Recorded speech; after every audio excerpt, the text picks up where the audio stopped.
नमस्कार दोस्तों, आज हम यूपी ट्रिपल एस सी पेट के नए सिलेबस के अनुसार 1857 ईस्वी का जो विद्रोह हुआ था उसी पर आपसे परिचर्या करेंगे। दोस्तों आपको बता दें कि इसे बी.डी. सावरकर ने इसी विद्रोह को प्रथम स्वतंत्रता संग्राम कहा था। अर्थात यूपी ट्रिपल एस सी पेट कई बार पूछ चुका है कि 1857 ईस्वी के विद्रोह को प्रथम स्वतंत्रता संग्राम किसने कहा। तो दोस्तों आपको बता दें कि बी.डी. सावरकर ने ही ये कहा था कि ये 1857 ईस्वी का विद्रोह नहीं बल्कि ये प्रथम स्वतंत्रता संग्राम है, क्योंकि 1857 ईस्वी के विद्रोह को भारत का पहला स्वतंत्रता संग्राम माना जाता था। दोस्तों आपको बता दें कि पहले लाइन पर ही लिखा है कि 1857 ईस्वी के विद्रोह को भारत का पहला स्वतंत्रता संग्राम माना जाता है और 1857 ईस्वी के विद्रोह के समय अपनी प्राणों की आहूति देने वाले पहले क्रांतिकारी मंगल पांडे थे।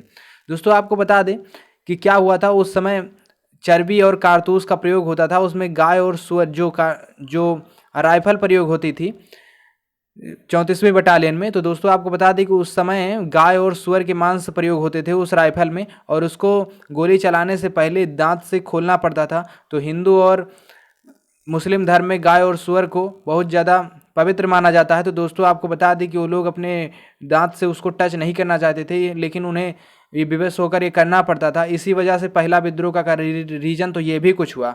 1857 ईस्वी के विद्रोह के समय अपने प्राणों की आहुति देने वाले पहले क्रांतिकारी कौन थे? मंगल पांडे। और दोस्तों आपको बता दें कि ये 34वीं बटालियन के सिपाही थे। 1857 ईस्वी के विद्रोह के समय बैरकपुर में जॉन बेनेट हैरसे कमांडिंग ऑफिसर था। तो दोस्तों आपसे पूछा जा सकता है कि 1857 ईस्वी का जो विद्रोह हुआ तो बैरकपुर में जॉन बेनेट हैरसे कमांडिंग उस समय ऑफिसर हुआ करता था। दोस्तों आपको बता दें कि मंगल पांडे बैरकपुर छावनी के, जो कि पश्चिम बंगाल में पड़ता है, 34वीं बटालियन के सिपाही थे। तो दोस्तों ये आपसे पूछा जा सकता है कि मंगल पांडे किस बटालियन के सिपाही थे? 34वीं बटालियन के सिपाही थे, और ये कहाँ थी? बैरकपुर पश्चिम बंगाल में पड़ता है। दोस्तों आपको बता दें कि मंगल पांडे ने बैरकपुर की छावनी में ही विद्रोह कर दिया था, और 1857 के विद्रोह का तत्कालिक कारण, जो मेन कारण था, वो गाय और सुअर की चर्बी लगे कारतूसों का प्रयोग। आधार दोस्तों आपको बता दें कि उस समय जो राइफल यूज हुआ करती थी, उस एनफील्ड राइफल में क्या होता था कि गाय और सुअर की चर्बी का यूज होता था, और इसी वजह से हिंदू और मुस्लिम भड़क उठे और उन्होंने 1857 का विद्रोह किया, जिसे बी.डी. सावरकर ने प्रथम स्वतंत्रता संग्राम कहा है भारत का। दोस्तों आपको बता दें कि इस क्रांति की शुरुआत 10 मई 1857 को मेरठ से हुई, और यहाँ पर 20 एनआई के पैदल सैनिकों ने विद्रोह प्रारंभ किया था। कितने सैनिकों ने? 20 एनआई के पैदल सैनिकों ने विद्रोह प्रारंभ किया था, और मेरठ से इस विद्रोह की शुरुआत हुई थी।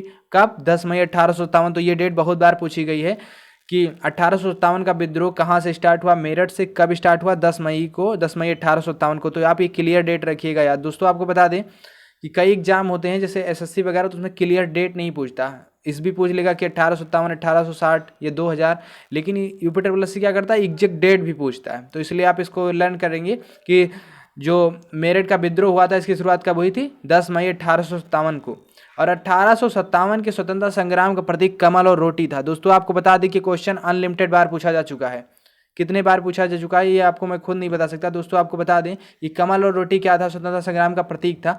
आधार जो 1857 का स्वतंत्रता संग्राम हुआ, जिसे हम 1857 ईस्वी का विद्रोह कहते हैं, इसी को बी.डी. सावरकर ने भारत का पहला स्वतंत्रता संग्राम कहा था, और इसका प्रतीक चिन्ह क्या था? कमल और रोटी था। तो आप दोस्तों इसे लर्न कर रखेंगे कि कमल और रोटी क्या था?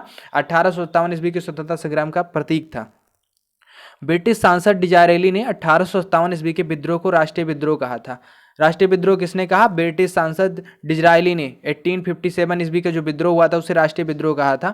और दोस्तों आपको बता दें कि 1857 ईस्वी के विद्रोह के बाद जो हमारे यहाँ गवर्नर जनरल हुआ करते थे, उन्हीं को अब वायसराय कहा जाने लगा, और चूंकि अंतिम गवर्नर जनरल लॉर्ड कैनिंग था, तो यही उस समय क्या बना? वायसराय बना। तो दोस्तों आपको बता दें कि 1857 के विद्रोह के समय गवर्नर जनरल को वायसराय कहा जाने लगा, क्योंकि भारत शासन अधिनियम 1858 आया, और इसी से गवर्नर जनरल के पद को वायसराय में कन्वर्ट कर दिया गया। दोस्तों आपको बता दें कि 1857 ईस्वी के विद्रोह के समय जो British governor general Lord Canning तथा ब्रिटिश प्रधानमंत्री पाम स्टर्न थे। तो दोस्तों आपसे बहुत बार पूछा गया क्वेश्चन है कि 1857 के विद्रोह के समय इंग्लैंड का प्रधानमंत्री कौन था, अर्थात ब्रिटिश प्रधानमंत्री कौन थे उस समय? इंग्लैंड के, ब्रिटेन के पाम स्टर्न थे। आप इसे लर्न रखिएगा।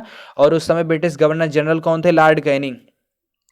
दोस्तों आपको बता दें कि जो 1857 ईस्वी का विद्रोह हुआ था, 1857 ईस्वी के विद्रोह के बाद कंपनी समाप्त हो गई, और महारानी विक्टोरिया ने भारतीय प्रशासन को ब्रिटिश ताज के नियंत्रण में कर दिया। अर्थात पहले हमारे शुरुआत पर ईस्ट इंडिया कंपनी का शासन था, लेकिन जब 1857 ईस्वी का विद्रोह हुआ तो अंग्रेजों के मध्य उथल पुथल मच गई कि अब भारतीय शांतिपूर्वक नहीं बैठेंगे। तो 1857 ईस्वी के विद्रोह के बाद कंपनी समाप्त हो गई। कंपनी समाप्त होने का मतलब ईस्ट इंडिया कंपनी का शासन समाप्त हुआ और महारानी विक्टोरिया वहीं ब्रिटेन से उन्होंने भारतीय प्रशासन को ब्रिटिश ताज के नियंत्रण में कर दिया, अर्थात अब शासन ब्रिटिश क्राउन के हाथों में था। और 1857 के क्रांतिकारियों में तात्या टोपे का वास्तविक नाम रामचंद्र पांडुरंग था। दोस्तों आपको बता दें कि इसे लर्न रखना है। तात्या टोपे कौन थे? नाना साहब के मान लीजिए चीफ थे, मुखिया मेन थे, सबसे मेन जो नाना साहब थे, कानपुर से उन्होंने लड़ाई करी थी 1857 के विद्रोह में, तो तात्या टोपे भी उन्हीं के साथ थे। इनका नाम रामचंद्र पांडुरंग था। और 1857 ईस्वी के क्रांतिकारियों में जो तात्या टोपे थे, इनका वास्तविक नाम क्या था? रामचंद्र पांडुरंग। तो दोस्तों कई बार पूछा गया है कि, और नाना साहब को क्या कहा जाता था? धोधूपंत। 1857 के संघर्ष में भाग लेने वाले सिपाहियों की सर्वाधिक संख्या अवध से थी, और अवध का नेतृत्व कौन कर रही थी? बेगम हजरत महल, जो कि लखनऊ से थी। भारतीय स्वतंत्रता संघर्ष की पहली लड़ाई first war of Indian independence के नामक पुस्तक के लेखक बी डी सावरकर हैं। दोस्तों आप इसे याद रखेंगे क्योंकि ये पुस्तक बहुत ही इंपॉर्टेंट रही है और चर्चित पुस्तकों में से एक है कि भारतीय स्वतंत्रता संघर्ष की पहली लड़ाई first war of Indian independence नामक पुस्तक के लेखक कौन थे? B D Savarkar. अर्थात first war of Indian independence भारतीय स्वतंत्रता संघर्ष की पहली लड़ाई, इसको किसने लिखा? बी डी सावरकर ने लिखा। दोस्तों आपको बता दें कि कई बार परीक्षाओं में ये क्वेश्चन बहुत बार पूछे जाते हैं कि जो 1857 की क्रांति हुई तो इसमें कौन कहाँ से नेतृत्व कर रहा था। दोस्तों आपको बता दें कि बहादुर शाह द्वितीय बहादुर शाह जफर जिन्हें कहा जाता है, ये दिल्ली से नेतृत्व कर रहे थे 1857 के विद्रोह का, और इनका जो सेनापति था वो बख्त खां था। और इन्होंने विद्रोह को दबाने वाला यहाँ कौन था? अर्थात अंग्रेज अधिकारी कौन से? निकलसन एवं हडसन। दोस्तों आपको बता दें कि अंग्रेज अधिकारी उतने पूछे नहीं जाते परीक्षा में, लेकिन अगर जो इंपॉर्टेंट रहेगा उसके बारे में हम 2-3 बार आपसे रिपीट करेंगे।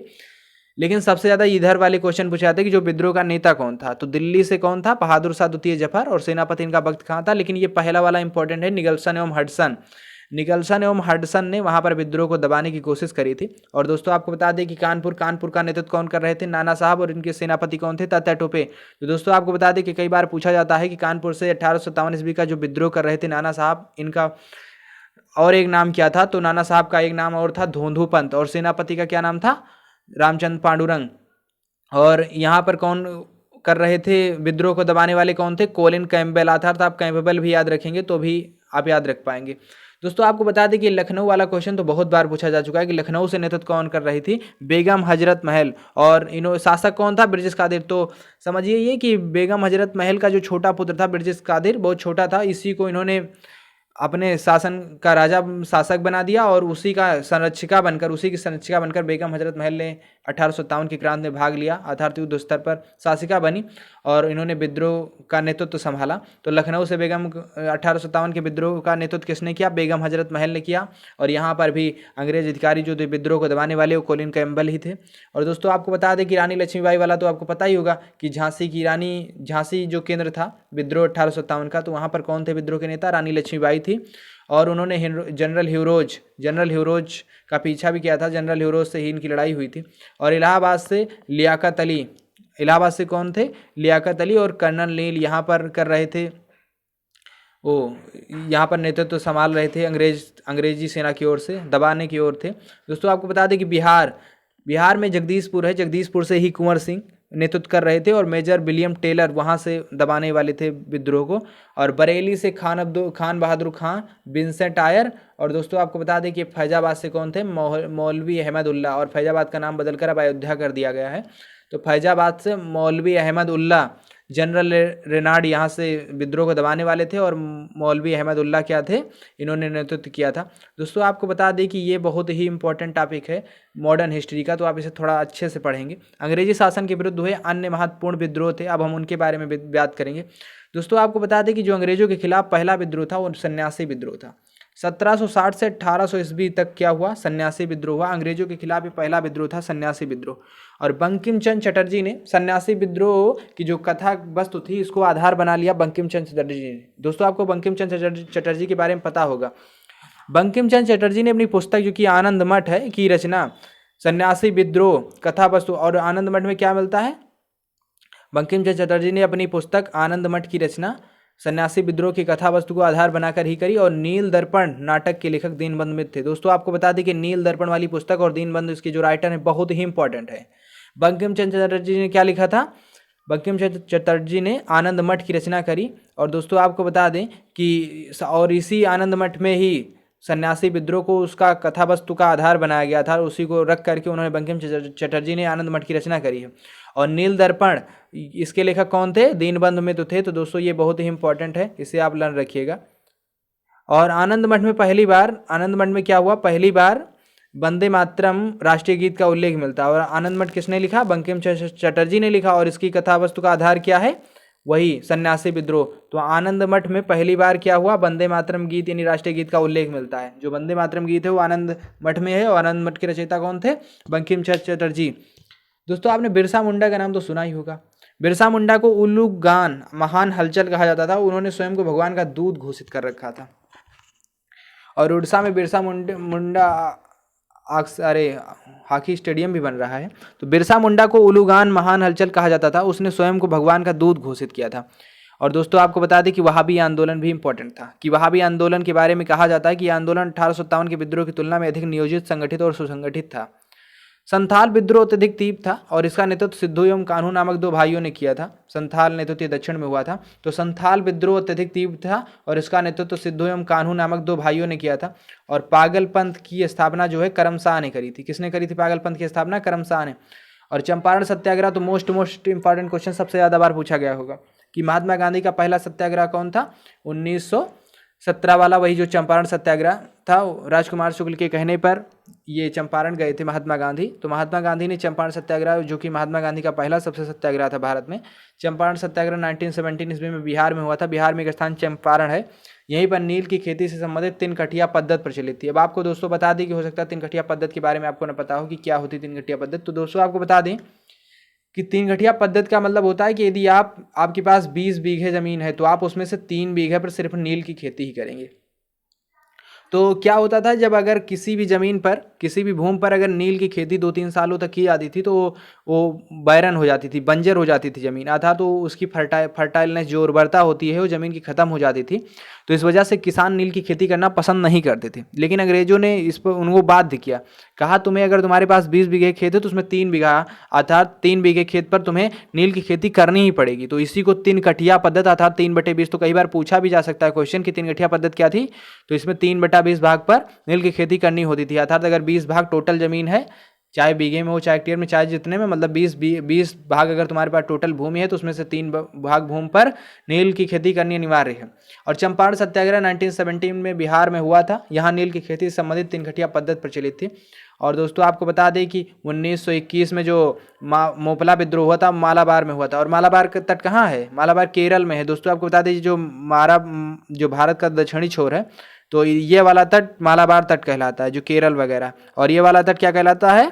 कोरोमंडल तट, तमिलनाडु का तट है। ये नीचे से जो इधर है रामेश्वरम साइड, इधर जो श्रीलंका वाला है, तो ये क्या है? कोरोमंडल तट है। और ये केरला वाला क्या है? मालाबार तट। तो 1921 ईस्वी में मोपला विद्रोह कहाँ हुआ था? मालाबार में हुआ था। मोपला विद्रोह कब हुआ? 1921 में, और मालाबार में हुआ। दोस्तों आपको बता दें कि ये इंपॉर्टेंट क्वेश्चन है 1921 में मोपला विद्रोह वाला, तो आप इसे थोड़ा लर्न रखेंगे सही से।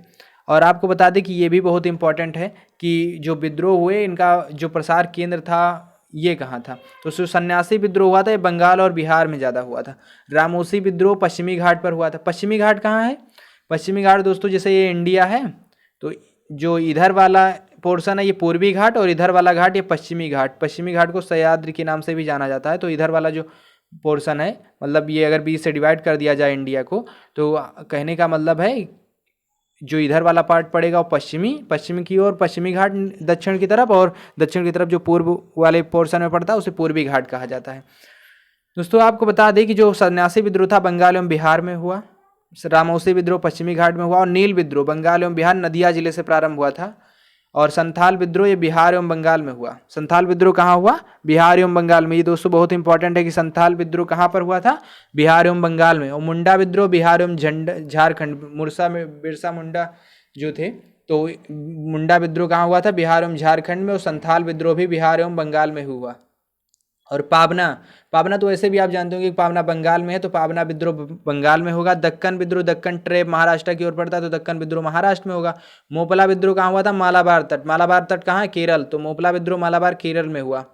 और दोस्तों आपको बता दें कि जो गडकारी विद्रोह था, गडकारी विद्रोह कोल्हापुर महाराष्ट्र में हुआ। कूका विद्रोह बहुत इंपॉर्टेंट, कूका विद्रोह कहाँ हुआ? पंजाब में। कूका विद्रोह कहाँ हुआ? पंजाब में। और जो सन्यासी विद्रोह है बिहार में हुआ था, तो इसे भी आप लर्न रखेंगे। संथाल विद्रोह बिहार एवं बंगाल में। दोस्तों अब आपसे हम ये बताएंगे कि भारत में ब्रिटिश राज का जो आर्थिक, शैक्षिक एवं सामाजिक प्रभाव पड़ा, अर्थात जो ब्रिटिश लोग हमारे ऊपर राज किए तो हमारे ऊपर क्या इकोनॉमिकल इफेक्ट पड़ा, क्या एजुकेशनल इफेक्ट पड़ा, क्या सोशल इफेक्ट पड़ा, तो इन चीज़ों को हम देखेंगे क्योंकि इससे भी क्वेश्चन बन सकता है। दोस्तों आपको बता दें कि ये जो अब हम पढ़ाने जा रहे हैं ना, सबसे इम्पॉर्टेंट है क्योंकि ये बहुत ही पूछा जाता है परीक्षा में कि भारत में अंग्रेजों की आर्थिक नीतियाँ, अस्थायी इस्तेमारी और जमींदारी बंदोबस्त। इसलिए तो आपको बता दें दोस्तों कि भू राजस्व की ये व्यवस्था 1793 ईस्वी में, जो अस्थायी बंदोबस्त है या जमींदारी बंदोबस्त है या इस जमींदारी व्यवस्था है, इसे इस्तेमारी व्यवस्था कहा जाता है इसे, तो भू राजस्व की व्यवस्था 1793 ईस्वी में लॉर्ड कॉर्नवालिस द्वारा बंगाल, बिहार एवं उड़ीसा, कहाँ कहाँ? बंगाल, बिहार, उड़ीसा एवं मद्रास के उत्तरी जिलों तथा बनारस सहित ब्रिटिश भारत के सिर्फ उत्तर प्रदेश के सिर्फ बनारस में ही। तो भू राजस्व की व्यवस्था जो अस्थायी राज बंदोबस्त है या इसी को इस्तेमारी या जागीरदारी या जमींदारी, इसी को कई नाम है। तो 1793 में ईस्वी में इसने इस व्यवस्था को किसने प्रारंभ किया? लॉर्ड कॉर्नवालिस ने। और कहाँ कहाँ ये मेन रूप से लागू थी? तो बंगाल, बिहार, उड़ीसा और मद्रास के उत्तरी जिलों और बनारस सहित ब्रिटिश भारत के लगभग 19% भाग पर, भूभाग पर लागू की गई। तो जो अस्थायी बंदोबस्त थी वो कितने भाग पर लागू की गई? 90% पर। और कहाँ कहाँ? बंगाल, बिहार, उड़ीसा में मेन रूप से, और मद्रास के थोड़ा उत्तरी जिलों में और बनारस में। भू राजस्व की व्यवस्था 1793 ईस्वी में लॉर्ड कॉर्नवालिस ने लागू करी थी। और दोस्तों इसमें होता क्या था? इसमें ये होता था कि इस व्यवस्था में भू राजस्व के अंतर्गत माल गुजारी की जो रकम है अस्थायी रूप से निश्चित कर दी गई थी। और जमींदारी या अस्थायी बंदोबस्त में क्या होता था? एक जमींदार होता था। तो जमींदार से क्या होता था? जमींदार जो किसान लोग अपनी खेती करते थे, हर एक गांव का एक जमींदार बना दिया जाता था। तो अंग्रेज लोग उसी जमींदार से क्या करते थे? वो वसूलते थे, टैक्स लेते थे, लगान लेते थे। लगान क्या होता है? भू राजस्व, यानी लैंड रेवेन्यू। कहने का मतलब है जो भू राजस्व होता था किसानों से जमींदार लेता था और जमींदार ले जाकर अंग्रेज अधिकारी को देता था। तो मान लो अगर टोटल 11 भाग देता था तो 11 भाग में से एक भाग जमींदार को मिल जाता था, 10 भाग अंग्रेज सरकार रख लेती थी। अर्थात 10/11 अंग्रेज ले लेते थे, मतलब जो ब्रिटिश लोग थे, और 1/11 वो जमींदार, मतलब जमींदार की समझो ये सैलरी हो गई। तो दोस्तों आपको बता दें कि जमींदारी व्यवस्था क्या थी कि इसमें 10/11 भाग इस प्रकार जमींदारों को कुल वसूले गए लगान का 10/11 भाग किसको मिलता था? जमींदार को मिलता था। जमींदार को कितना मिलता था? अरे जो जमींदारों को कुल वसूले गए लगान का 10/11 भाग सरकार को देना होता था और 1/11 भाग स्वयं को। जैसे उन्होंने अगर टोटल 1100 रुपये पाए लगान वसूलने में, तो 1000 किसको दे देंगे? 10/11 भाग 1100 का कितना होगा? 1000 रुपये। तो 1000 जो सरकार को देना होता था, ब्रिटिश सरकार को, और 100 रुपये अपना रख लेते थे, मतलब वो उनकी सैलरी हो जाती थी जमींदारों की। दोस्तों 1793 में जो अस्थायी बंदोबस्त व्यवस्था लागू हुई, लॉर्ड कॉर्नवालिस ने लागू की। कहाँ कहाँ लागू हुई? बंगाल, बिहार और उड़ीसा, मद्रास के कुछ उत्तरी जिलों में और बनारस में। और पूरे भारत के कितने % भाग पर लागू थी? 19%। और इसमें कर जो टैक्स यानी लगान वसूला जाता था किससे? जमींदार किसान से वसूलते थे और जमींदार ले जा करके उसको ब्रिटिश सरकार को देते थे। दोस्तों आपको बता दें कि इसी 1793 के बाद में 1794 में एक कानून आया। 1794 में कानून आया था, तो हम उसे अभी थोड़ा इंपॉर्टेंट है तो बताना समझ रहे हैं उचित। तो 1794 में कौन सा कानून आया? सूर्यास्त कानून। दोस्तों ये कई बुकों में नहीं लिखा होता लेकिन परीक्षा में बहुत पूछा जाता है कि सूर्यास्त कानून क्या था। तो सूर्यास्त कानून के बारे में भी हम आपसे बात करेंगे। दोस्तों आपको बता दें कि 1794 में सूर्यास्त कानून पारित हुआ, तो इसमें क्या होता था ना, कि ब्रिटिश सरकार एक दिन निश्चित कर दी थी कि आज हम जमींदार से अपने रुपए वसूलेंगे जो लगान है। तो उस दिन को सूर्य अस्त होने से, अर्थात सूर्य के अस्त, वैसे तो सूर्य कभी अस्त नहीं होता, लेकिन दोस्तों हमारे भारत में कि जब सूर्य अस्त होता था, शाम होती थी, तो सूर्यास्त होने से पहले ही जमींदार को लगान दे देनी चाहिए थी। जमींदार को लगान दे देना होता था ब्रिटिश सरकार को। अगर वो सूर्यास्त होने से पहले उस दिन, जिस दिन को अंग्रेज सरकार फिक्स करते थे, अगर जमींदार को क्या होता था, अगर टैक्स नहीं, मतलब लगान उनको सरकार, ब्रिटिश सरकार को नहीं दे पाता था, तो उसकी जमींदारी उससे छीन ली जाती थी। तो कहने का मतलब है यही सूर्यास्त कानून था। सूर्यास्त कानून में जमींदार की जमींदारी छिन जाती थी यदि सूर्य अस्त होने से पहले, जिस दिन डिसाइड हुआ करता था कि आज तुम्हें लगान ब्रिटिश सरकार को देनी है, अगर वो नहीं दे पाता था तो जमींदार से उसकी जमींदारी छिन जाती थी। यही जमींदारी क्या था, यही सूर्यास्त कानून था। दोस्तों हमने इंपॉर्टेंट समझा इसलिए आपको ये बताया है, और आप वैसे भी लर्न रख पाएंगे क्योंकि बहुत मैक्सिमम बुकों में लिखा नहीं होता, लेकिन परीक्षाओं में कई बार पूछा गया तो हमने सोचा उचित है बता दें। रैयतवाड़ी बंदोबस्त, दोस्तों आपको बता दें कि पहली बार तो सबसे ज़्यादा ये बार पूछा जाता है कि रैयतवाड़ी बंदोबस्त लागू किसने किया। रैयतवाड़ी किसने लागू किया, टॉमस रीड और मुनरो। किसने किसने लागू किया, रैयतवाड़ी। रैयतवाड़ी में देखिए रा है, और रीड में भी रा है, और मुनरो में भी रा है आखिर में। तो आप ऐसे ही याद करेंगे कि मुनरो और रीड, कैप्टन रीड और थॉमस मुनरो ने रैयतवाड़ी व्यवस्था लागू करी थी। और दोस्तों आपको बता दें कि जो अस्थाई बंदोबस्त व्यवस्था थी उसे किसने लागू किया था, कॉर्नवालिस ने। उसी को जमींदारी व्यवस्था या इस्तेमारी भी कहते हैं। तो थॉमस मुनरो एवं कैप्टन रीड की संस्तुतियों के आधार पर व्यवस्था को प्रायोगिक तौर पर सर्वप्रथम तमिलनाडु के बारामहल एक पहाड़ी पर थी, तो वहीं 1792 ईस्वी में इसे लागू किया था। सबसे पहले तमिलनाडु के बारामहल पहाड़ी में से सिर्फ प्रायोगिक तौर पर इसे लागू नहीं किया था, प्रैक्टिकल किया जा रहा था कि मतलब ये सही रहेगी कि नहीं। तो रैयतवाड़ी बंदोबस्त जो है 1792 ईस्वी में प्रैक्टिकल के लिए तमिलनाडु के बारामहल में लागू किया गया। और इसके जो किसके संस्तुतियों पर इसे लाया गया था, थॉमस मुनरो और कैप्टन रीड, अर्थात कैप्टन रीड और थॉमस मुनरो। तत्पश्चात इसे तमिलनाडु, मद्रास, बम्बई प्रेसिडेंसी के कुछ हिस्सों, असम, कुर्ग के कुछ हिस्सों, तो कहने का मतलब तमिलनाडु, मद्रास, बम्बई और असम तथा कुर्ग के कुछ हिस्सों सहित ये व्यवस्था जो है ब्रिटिश भारत के लगभग 51% भूभाग पर लागू की गई। तो दोस्तों आपको बता दें कि अंग्रेजों ने ये जो महालवाड़ी, अस्थाई बंदोबस्त और रैयतवाड़ी बंदोबस्त अपनाया था, तो इसमें सबसे ज़्यादा भूभाग पर कौन सी लागू की थी, रैयतवाड़ी व्यवस्था।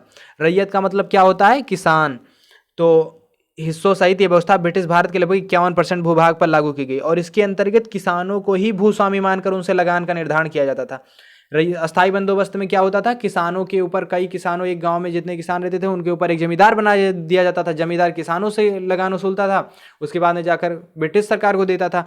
लेकिन यहाँ पर क्या हुआ, यहाँ पर रैयतवाड़ी में क्या हुआ, रैयत अर्थात किसान को ही भूस्वामी मान लिया गया था, उसी से डायरेक्ट लगान ले लेते थे सरकार। तो इसके अंतर्गत किसानों को ही भूस्वामी मानकर लगान का निर्धारण किया गया। रैयत मतलब किसान, रैयत मतलब क्या होता है, किसान। तो अर्थात किसानों से ही टैक्स वसूल लिया जाता था, जो लैंड रेवेन्यू यानी लगान हुआ करती थी।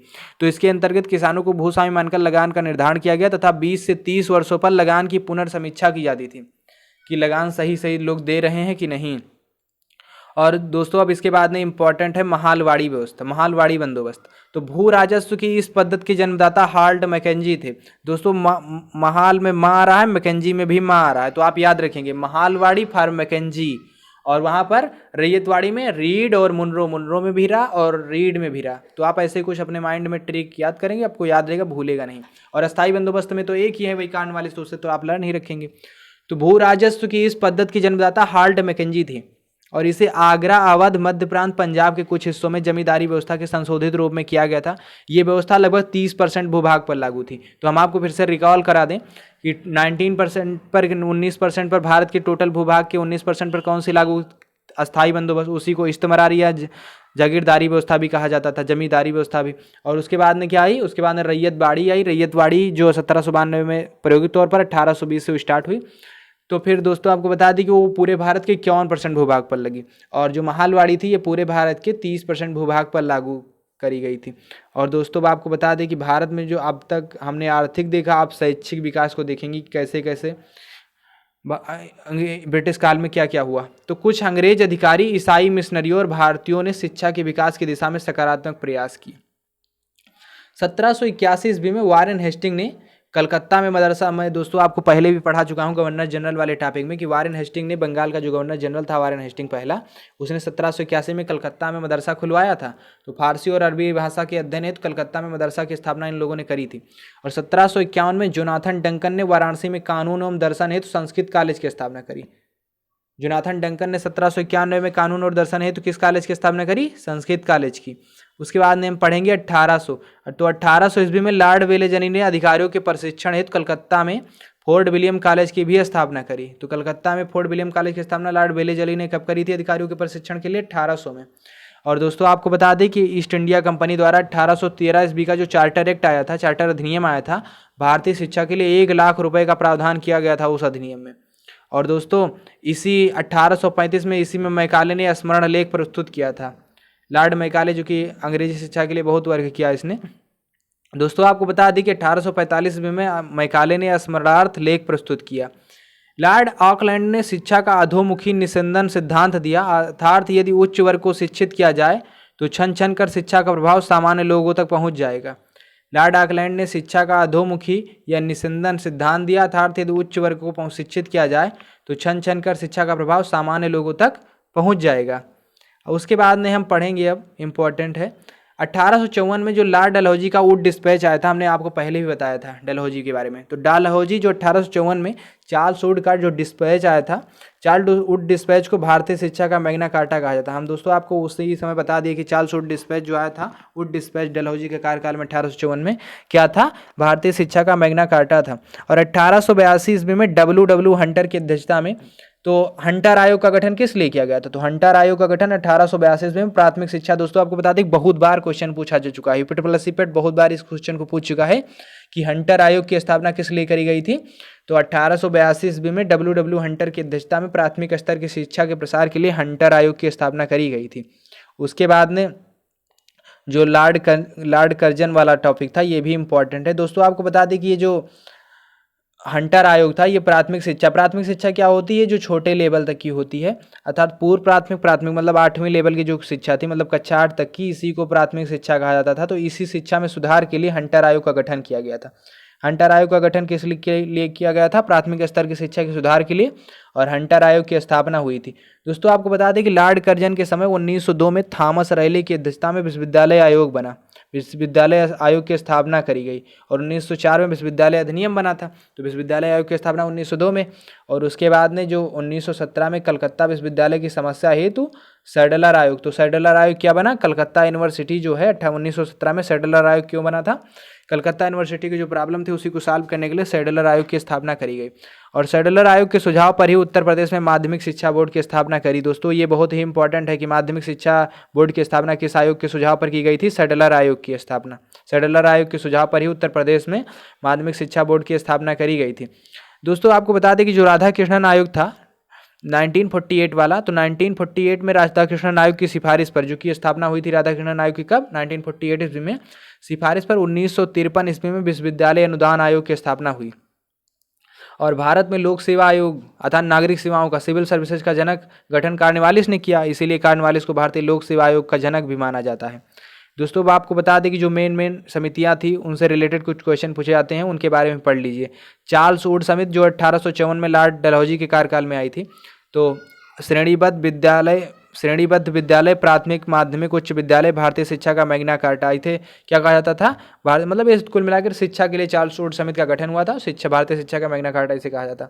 और आप ये पढ़ ही चुके कि हंटर कमीशन प्राथमिक शिक्षा के लिए, विशेष माध्यमिक शिक्षा से भी थोड़ा बहुत संबंधित था, लेकिन अगर आपको प्राथमिक शिक्षा मिलता है, यदि आपको प्राथमिक शिक्षा माध्यमिक शिक्षा दोनों ऑप्शन में मिलते हैं, जैसे ए में ऑप्शन दे दिया कि प्राथमिक शिक्षा, 2 में दे दिया माध्यमिक शिक्षा, और तीसरे में दे दिया सी में कि ए और बी दोनों, तो आप ए और बी दोनों लिखेंगे। और यदि एक ही टिक करना तो आप प्राथमिक शिक्षा ही हंटर कमीशन से लगाएंगे।